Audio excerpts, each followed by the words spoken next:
নমস্কার। না, আজ আর কাউকে জিজ্ঞেস করব না সবাই কেমন আছেন। জানি আমার মতন পশ্চিমবঙ্গের প্রতিটা মেয়ে ভয়ে আছে, আতঙ্কে আছে, বিচারের বাণে নিভৃতে কেঁদে যাওয়ার আশঙ্কায় আছে। কবি নীরেন্দ্রনাথ চক্রবর্তীর একটি কবিতা আজকের দিনে খুবই উপযুক্ত। আমি আমার সামান্য বিদ্যে বুদ্ধিতে ওটি পাঠ করার চেষ্টা করছি। এটাও ধরুন আমার এক প্রকার প্রতিবাদ। সবাই ক্ষমা সুন্দর দৃষ্টিতে আমার এই নিবেদনটি গ্রহণ করবেন।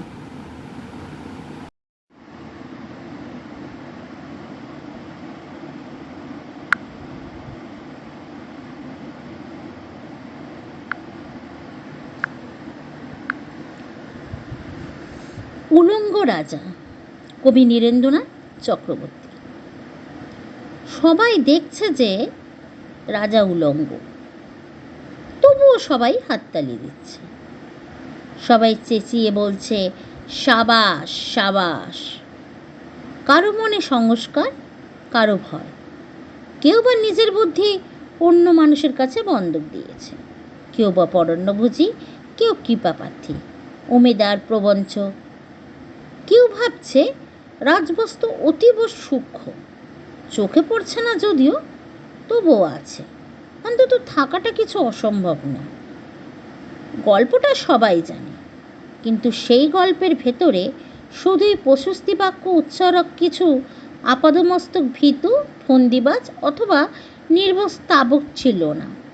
একটি শিশুও ছিল, সত্যবাদী, সরল, সাহসী একটি শিশু।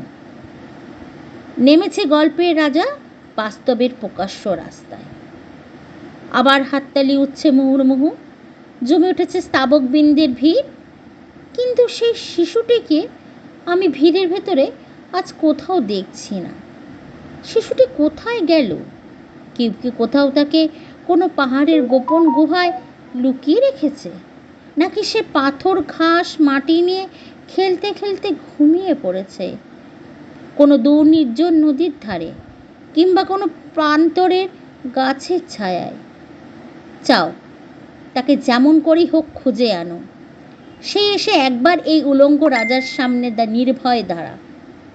সে এসে একবার এই হাততালির ঊর্ধ্বে গলা তুলে জিজ্ঞেস করুক, রাজা, তোর কাপড় কোথায়? বিচার আমরা চাই, আমরা বিচার পেয়েই ছাড়ব।